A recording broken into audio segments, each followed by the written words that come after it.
Last deal from our Saturday of going to garage sales. We went to, like, gosh, I would say 40, maybe 50 garage sales. Asked at every single one, hey, do you have Nintendo? Do you have N64, GameCube, Xbox, PlayStation stuff that I can buy from you? I'd love to buy it.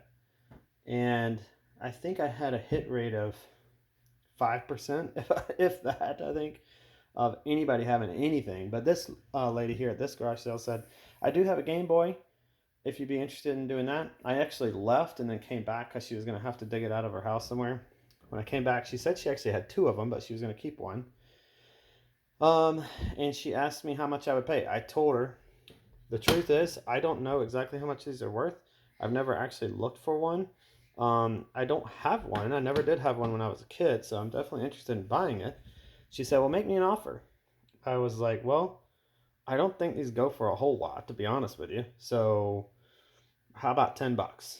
And she was like, she didn't seem very happy with that. She said, let me look it up on eBay and see how much they go for. That always makes me nervous when people start talking about looking at eBay. For one thing, because most people don't know how to look at eBay, they're just looking at listings. They're not looking at completed items. And sure enough, that's what she did.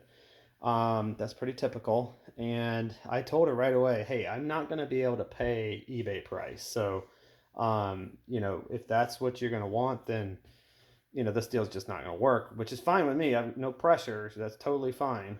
But I can only offer like a maximum of like a third of eBay price, which I've always said on these videos that's truly my maximum. And you've got to be willing to walk away on those deals that just aren't right.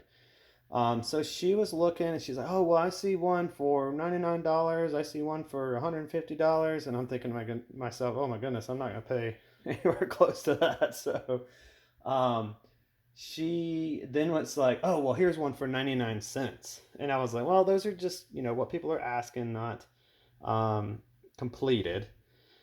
And so I pulled up price charting right there while we were looking at it. And I told her, hey, a loose Game Boy is going for $48 or price charting says it's worth $48. And I explained what loose meant and I explained price charting a little bit. I told her, if $10 isn't, enough for you, like, give me a counter offer. What are you thinking? And she's like, well, how about 15?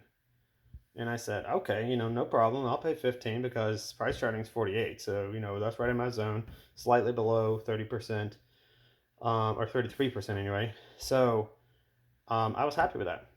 And yeah, anyway, I got it home, took a look at it. It actually has Tetris in there. She told me it had Tetris in there. I assumed Tetris was basically worth $1.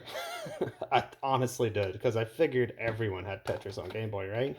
But it's actually worth like 10 to 15 bucks when I looked it up on price charting.